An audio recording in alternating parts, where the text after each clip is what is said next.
Oh, guys, why is nobody playing this deck? I don't get it. Everybody is playing Drytron, Tri-Brigade, but no one is touching the Draco deck. Except, I just saw Susu upload a video from head-to-head battles. I'll even link that in the description down below because it's different than my build, and I think it's interesting having a contrast of both. But his build is going first, my build is going second. This deck is so good right now because it beats all of the things that people are playing for. So right now, things that are really popular is things like Maximum C.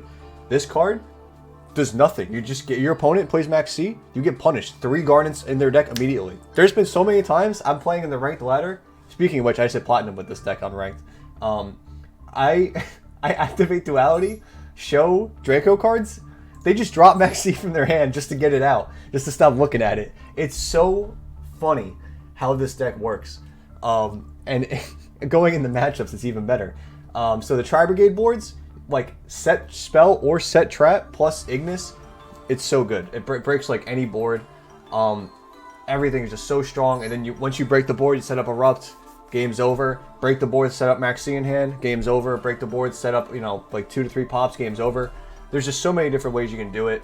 And it's so broken. So I'm going to go through the card by card for everything for this deck. I can't get over it and stress how good and cheap this deck is. It is disgustingly cheap because the only thing you need to craft, like for ultra rare wise, is staples that you should already own regardless, right? So like, even if you make if you already made like a Tri-Brigade deck, a Drytron deck, whatever it may be, you should already own the ultras for this deck. And then all you have to worry about after that is the supers, and that's it. And even then, the supers, it's not even crazy because they're just pot. Most of them are pot cards, and then you only have like what 6 Draco cards, like Draco cards that are super. So 6 or 7. It's just so good. And speaking of it being so budget, there's no extra deck. You don't have to craft anything for the extra deck. So I don't understand why people aren't drifting to this deck more. I think the only thing was that it was forgot about because there's no secret pack for this deck. You can't get a pack for true Draco cards. It does not exist. You have to either get them from master packs or craft them yourself. I crafted everything. I got master packs. I did pull this. Whoopsie, excellent, took him out.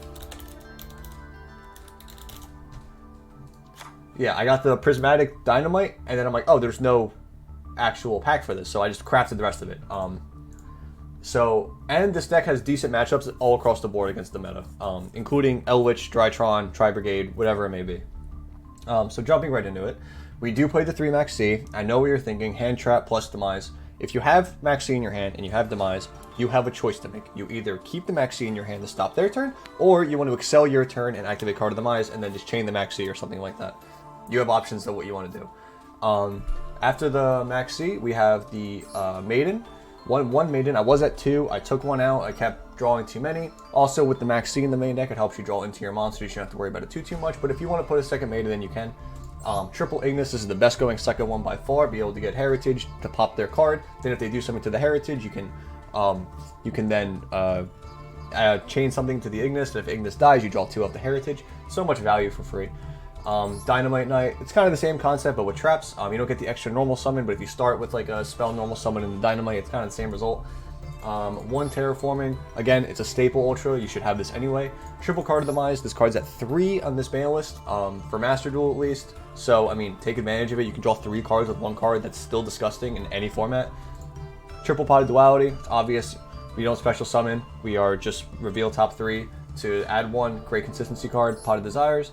It's also builds playing other cards. I like Desires, draw 2. Everything's mostly a 3 of now in this format because we have 3 Dynamite and 3 Return. We have 3 of everything. The only thing we don't have 3 of is Diagram. But if you banish Diagram, it's not the end of the world, but it definitely hurts.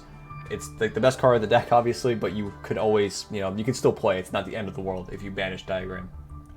I played 1 Lightning Storm. This is kind of like a fill spot. This could be a lot of things. It could be, if you want to play more Lightning Storms, you can. If you're more worried about Elwitch, this is just here of like a Saki card to help out things. It could also combo well with Droplets, something to draw into a Max C. There's a lot of things this could be. I'll show off another card that I was playing before. I just recently took out, but it might go back in depending on how many of other decks I play. The 1 Diagram, of course. Triple True Draco Heritage, triple Disciples of the True Draco. Cards are crazy. Extra normal summons, pop the back row, so good. Triple forbidden droplets. This card is insane in this deck. The fact that you can send away the Draco cards from the spell and trap card zone to negate their monsters and then pop their board, utterly ridiculous. And then in tandem, it works so well with going against the board, and you tribute summon Ignis, pop their card, they chain that card, you chain Ignis, they chain something on top of that, and then you chain droplets, send away the Ignis. That gets heritage, negates their guys, pops their board still, and you get to draw 2 cards. So good. So good. I cannot even, I cannot hype that up enough how good that combo is.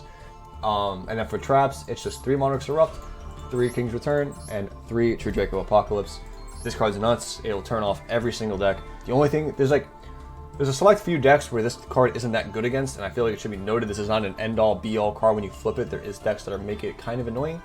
Like Drytron, all the Drytron effects will still work, but all the things they want to make won't work. So they're kind of just like spamming and getting advantage, but they're not actually getting anywhere with it. You just have to watch out for Cyber Angel Natasha's effect in the grave to take control of monsters. If you can do that, you're good to go against Drytron. Also, Virtual World, all the Virtual monsters still work under Monarchs Erupt, so you have to be careful with that.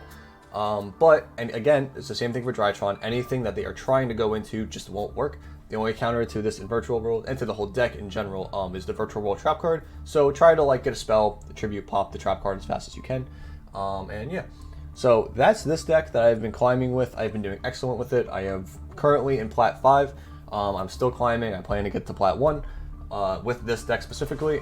And yeah, please feel free to follow me on Twitch. Watch the grind. Watch me get up there at twitch.tv/JarJar1997.